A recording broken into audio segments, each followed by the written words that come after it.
هاي دمان أصحابته وين السلام يا فدوا قبتي هروح إنه مريسيق يدو فيوريه أي كشرة تمن وصدادنا أيوه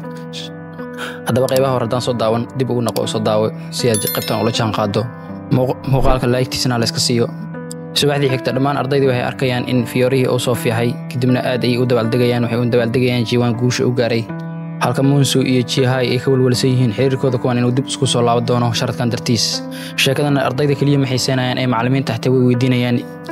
Yunji in jiwaan uu wali weydiistay inay u raacdo date Yuna waxay u sheegaysaa inay taas dhaceen maadaama ay sharadka uu ahaa mid iska kaftan ah waana sidii ayada aaminsan tahay isla markaas ay jiwaan goobta soo galay kadibna wuxuu leeyahay sababta aan taleefkaad u heli lahaa xala soo wacay maxay tahay waxaana u sheegaysaa taleefka inuu kalluumay inay gacanta ku haynin isla markaasna wuxuu sheegayaa inuu cawada wadaay kadibna deeg isku raacayaan June intee naxdo ay gacanta ka qabatay ila cararaysa waxaana u sheegaysaa report inay tusto doonto macallimiintana way ku qoslayaan kadib markay ogaadaan reportka ay ka hadlayso inuu yahay meenuga qadada kaliya ee iskuulka ardayda ayaa macallimadii June ku bilaabayaan inay u sheegaan inay ogyihiin iyada iyo madaxa iskuulka inay isla socdaan mar dhawna iskuulka rabaan kadib markii aroos u soo bandhigtay halka Yune ay beeninaysa arrinka isla markaas imtixaanka iskuulka ayaa la gaaray ardaydeena su'aalihi ay ka jawaabayaan halka Jiwan uu dadansanayo Yune kadibna way ka ogolaanaysaa inay dadku raacdo habeenkii maalintii xigta waxaa arkayna iyadoo isdaaranayso sawiradii markii dhalinyarada ahayeen isla socdeen ay wada qaadeen ay kadibna xasuus u galaysaa maadaama sawiradii xasuusta ay ka heshay ay hor u qaadeen kombiyuutarkeeda ay baag ahaan ugu shubanaysaa si uu lumin weligeedna u haysato kadibna markay ogaato inay dahdo way cararaysaa goobtii ku bilaabeen ay aadaysaa markay goobta soo gaarto waxaad u balaysaa sida isugu faraxsan yihiin waqtiga dhalinyarada ahayeen in la joogo oo waqti uuna ka taginba dareenkoodana waxaa moodaa inuu yahay sida dareenkii 18 sano kahor markay kulmi jireen inkastoo ay jilayaan inay isnacib yihiin labadoodaba laakiin midba midka kale jecel ay xadaaf ayuu u qabaa kadibna wiishka maqaayad ayuu raacay ay waxay isku dadansanayaan inuu midba midka kale xiriirka uu aqoon badan yahay isla markaas Yuni si uu cadeysay inay xiriirka aqoon ku leedahay ay hab u siinaysa halka Jiban asina uu qabsanayo dhankiisana is cadeynayo laakiin problemka jira ayaa waxa isla macallimiinta meesha u socdeen ay ayagana u socdaan wiishka inay isku arkayaan markaan kadib markay macallimiinta warar badan ay ku soo tuuraan ay waxay ku qasbanaanayaan macallimiinta inay la cashayaan hal goob ay isla fadhiisanayaan isla markaasna macallimiinta ay weydiinayaan xiriirkooda inuu official yahay in kale laakiin Jiwan ayaa wuxuu u sheegayaa inuu gabadhan ku soo qasbay inay xiriir meesha u sarraacdo maadaama uu sharadka ku guuleystay kaliyana uu doonayo inuu yahay qofku yahay xun inuu yahay oo wax dana uu ka lahayn kaliya sharadka waajibaadkiisa uu finayo markay cashada ka soo tagaan ayaa Yun meel gooni geenaysaa kadibna waxay leedahay hadalladaas xun maxaa macallimiinta hortooda ugu tiri maadaama ay macallimiinta kadib ay ku malay doonaan qof xun oo bini'aadamka iyo gabdhaha aan ixtiraamin kadibna wuxuu leeyahay waxba igama gelin waxay u malaynayaan Yun isla markaas waxay xasuusanaysaa yaraantiisa xataa inuu sidan ahaa oo weligiis ka fikirin dadka kale waxay ku dhahayaan mar walba qaladka dusha saari jiray xataa iyada ay qaldan tahay waxa kaliya oo ka walwali jiray iyada inay dhankiisa tahay kaliya iyo ahayd waxay kale oo ka soo hor ay dadku u malayaan problem dhammo arki jirna asiga erayada lexleexadka aan lahayn oo ku dhahayna aad ay ugu farxi jirtay kadibna sheeko yar ayaa dhaxmaraysa oo intii 18 sano kala maqnaayeen oo ku saabsan noloshooda sidii ay sanadahaas maadaama Yun cabitaan iyo raashin iska badaysa markaan waxbay dareemaysaa kadibna agteeda intuu fadhiisto iyo wuxuu gacanta iyo u masaajeynaya qaab oo waqtiga isla soo jireen ee waqtiga dhalinyarada ahayeen uu sameey jiray kadibna masaajkaas intee ka heshay ay hurdaysaa markaan uu soo qaadaya waxaan arkaynaa isla qaabka uu soo qaaday markii uu badbaadinay markii isdil rabtay ayuu markaan doodkiis ugu qaadaya si uu baawrkiis u geeyo gurigeedana uu wado Yuna markaan waxay soo kacaysaa asigoo geedkeeda fadhiyo oo jiifo kadibna si tartiib ah caanka uu taabay isdhaysaa markay ka taabatana oo ka soo kaco soo fiiriyana caanka ay ka dharbaxaysa iyadoo iska dhigayso inay dhakani caanka dilis habeenkii waqti dambe ay xaafadda soo gaarayaan kadibna Monsu ay arkay labadooda la socdo subaxdii xigta waxaan arkaynaa Monsu inuu dareenkiisa xaji karin oo xakamay karin kadibna Yuna ayaa weydiinayso hadii uu ka xanaaqsan yahay hadii in kale laakiin wuxuu u sheegayaa inuu ka xanaaqsanayn laakiin uu waxba ka sameey karin maadaama ay asiga jeclayn oo jeclaan lahaa inay asiga jeclaato saaxiibtiisna ahaato laakiin si walba ahaato wuxuu u sheegayaa inay Jiwan inay banaanka u raacdo oo aad ugu xumaaday dhanka kale Chihai abaheed oo ah siyaasi qaybna ka ah mashruuca golofka ee Jiwan abis uu wado ayaa markaa fursad meeshan ka arkay inuu gabadhiisa Chihai uu ku daro Jiwan Chihai-na aad ay ugu farxaysaa arrinkan maadaama Jiwan ilaa yaraanteed ay jecleed iyadana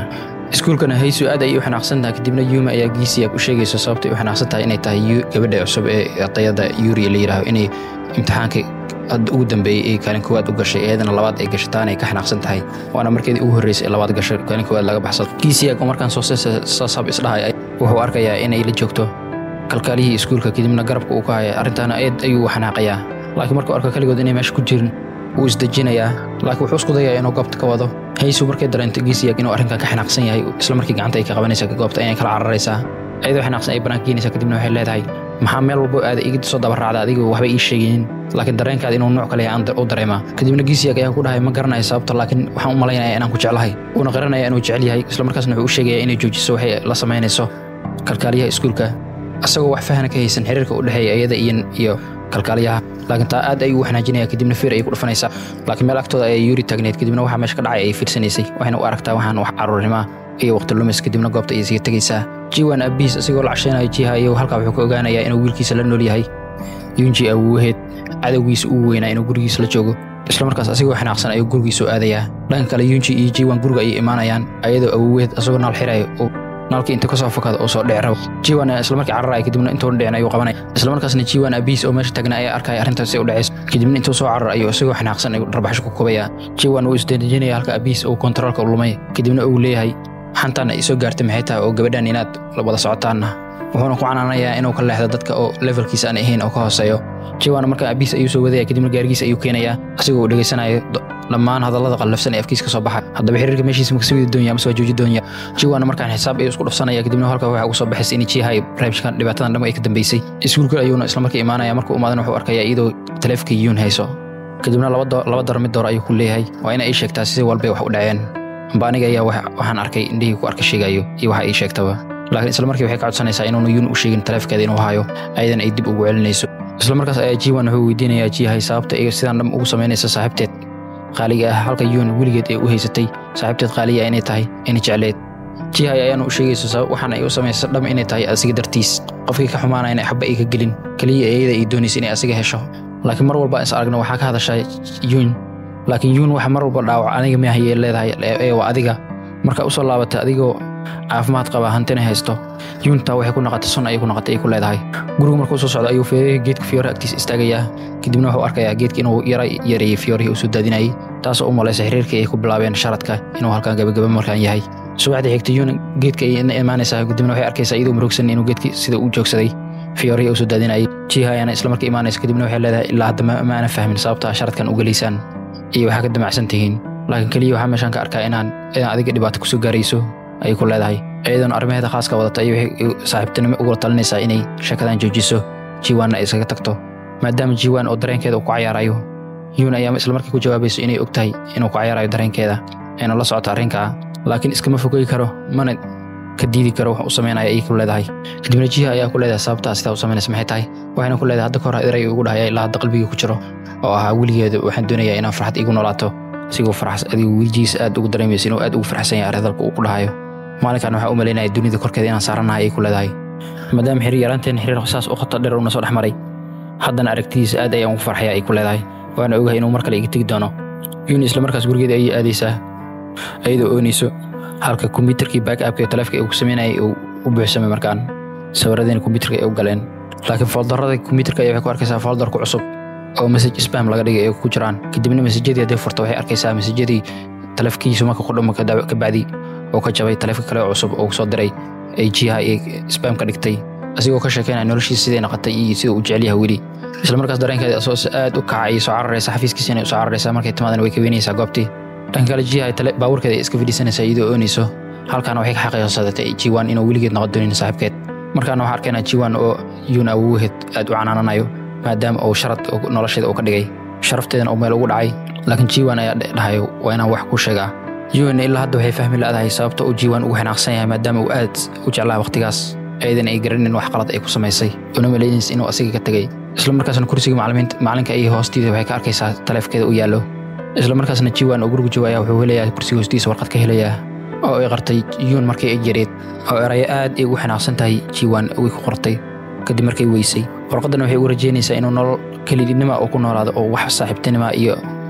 gabar uu jecel yahay uu helin warqadan waxay ku sheegaysaa xanaaq ay u qabto inuu wiligiis tagay oo una tagayn maadaama ay aad ugu xiistay aadna u jeceshahay ka tagitaankiisana ay qaabtay ugu xumed ee nolosheeda ay soo martay noqotay waxayna rajeynaysaa haddii xataa dhammaan dhibaatooyinka adduunka ugu xun ay ku soo dhacaan xataa maalmaha ka mid inuu soo laaban doono markaan Jiwan Yun ayuu wuxuu ku helayaa iyadoo fiyoorihii hoos fadhido wuxuuna ku leeyahay sharadkii wuxuu ahaa kaliya fiyoorahan intuu socdo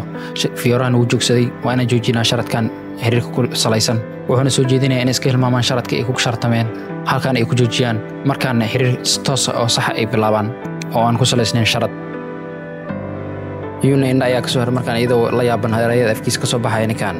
wuxuu u sheegay waqti xaadirkan in uu dulaaday karin wax yar inay agiis ka maqnaato waxna macnaa agteed kama ahan uu leeyahay hore iga tagtay iyo hadii ay dad kale ay jiraan oo xiriirkeena ka soo horjeedo intaba kaliya muhiimadna ay tahay sidaan dareemay in adig dareemayso xiriirkeena sidaas uu sii jiraayo marnaba uu go'ay doonin isla markaasna habaysiinaysa iyadoo farxad la ooynayso oo inuu mahad celinaysa inuu nolosheeda ku soo laabto si uu soo hortago dhibaato kale oo xiriirkooda ku timaado wuxuu markaan go'aansaday inuu guriga ka guuro guriga gooni u guuro Jiwan laakiin taas kama hor istaagayso inuu xiriirkeeda meesha ka sii socdo maxaa yeelay habeenka way kulmayaan iyadoo ku soo marmarsiinaysa inay almita aadayso waana isla sidii dhalinyarada markay ahaayeen xiriirkooda si dhumasho ay ugu kulmi jireen waqti fiican ayay sidaan ku qaadanayaan حتى guriga duu guuro Jiwan abiis markaan wuxuu go'aansaday inuu wiilkiisa daba dhigto oo shaki weyn ayaa ku beeran Jiwan wuxuu doonayaa abiis inuu noloshiisa ka saaro oo afaarihiisa hoos u soo gelin wuxuu u sheegay abiis inuu faraha ka daayo noloshiisa hoose hadii kale xataa ay noqon doonto inay xiriirkooda ku galgo oo waalidii wiilkiisa ah Jiwan noloshiisa isbedel weyn ayaa ku dhacay markaan aad ay ugu farxaya guriga markuu soo laabto saaxiibtiisa 18 sano ay ismoogayeen markuu arkay iyadoo guriga u dhex joogto kuna sugayso dhanka kale macluumaad Maya waxay doonaysaa in markaan xiriirkeeda soo bandhigato oo ay u qabtay Mr. Han oo ah kalkaaliyaha iskuulka muddo dheerna ay qarinaysay geesnimo ay iska raadinaysaa markaan waxay doonaysaa habeenkii inay casho ku casuunto laakiin nasiib xumo isla markaas ayaa waxa imaanayo naag oo u eg Mr. Han ma aad muhiim ugu tahay noloshiisa isla markiina wuxuu leeyahay gooni ayaa u baahanaa si aan wada hadalno macluumaad Maya qorsheys halkaas ay ku baaba'ay markaan waxaan arkaynaa xaflad oo Jiwan u dhigay macallimiinta iyo dad asxaabtiisa dhamaan dadka dhamna way baashaalayaan hadii laga reebo Jihai wayna ka soo baxaysaa kadibna xeebta ay iska soo aadaysaa dhanka kale dagaalkii familada u dhaxeeyay si hoos ay u socdaa waxaan arkaynaa Giyan Hun oo Diyun awgeed soo korsaday sida wiilkiisa amal u soo koriyay inuu u shaqeynayay Mr. Siyok si hoosana ugu shaqeynayay una khiyaanayay Mr. Yun si oo Mr. Siyok mashruuciisa golf in meesha iskuulka laga dhiso uu fuliyo Jihai oo xeebta iska socota ayaa hirka naxinay kadibna iyadoo dhex rabta waxa qabanaya Jiwan isla markaasna qabteeda ayaa biyaha qaadayaan markuu arko inay saamacada socotana koobis ay u siibayaa Jihaina waxay soo xasuusanaysaa sababta ay ninka u jeclaatay inay naxariista uu sameey jiray oo aan isla naxariistii oo hadda sameeyo waqti xaadirkaas ay jeclaatana waqti ay wax ka qaban karto meehin maxaa yeelay Yun ayuu hore u jeclaa markaas Jihaina Yun way jeclayd lafteeda oo saaxiibteed way ahayd laakiin waxa uu ka awood badiyay jacaylka ay wiilka u qabto sida darteed ayna cadownimo ugu qaaday oo na khiyaantay halka Yun wiligeed ay ka shakin Jihai inuu u malayso saaxiibteed dhabta ah aadna igu kalsoon tahay ilaa haatan waana sababtaas darteed ilaa haatan waxay u jeceshahay Jihai Yun sidoo kale waxay u nacabtahay in Yun ay tahay qof aad u wanaagsan wanaageeda ayaynu ku nacday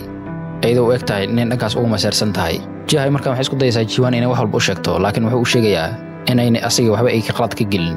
laakiin qofka ay tahay inay u sheegto ay tahay Yun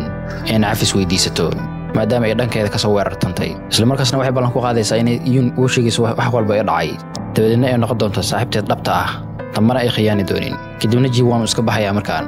waxa arkaynaa markaa Yun oo sugayso telefoonka inuu ka soo waco Jiwan laakiin bedelkeed waxay arkaysaa dirishadeeda oo dhagaxyada ku soo dhacayaan isla sidii ay sameey jireen markay yaraantooda ahayn si ay u dhuntaan kadibna ay soo baashaalaan Jihai xeebta markay ka soo laabato waxay arkaysaa labadooda oo galayaan qolka Jiwan halka lamaanahay markaan ay qolkooda iska baashaalayaan Jiwan abiis ayaa hotelka markaan soo gaaraya si uu wiilkiisa raadinayo shaki weyn u qabo markaan Jihai ayaa salaamaysa kadibna waxay u soo weydaysaa qolka Jiwan oo ku jiray haddaba maxaa dhici doona qaybtan halkaan ay nagu egtahay halka hadii aan soo gaartay aad ayaan u mahadsantahay muuqaalka laagta noo saar hadii aan nagu cusubtaana subscribe noo saar si ay qaybaha kale ula socoto waa inoo qaybta xigto iyo kulan dambe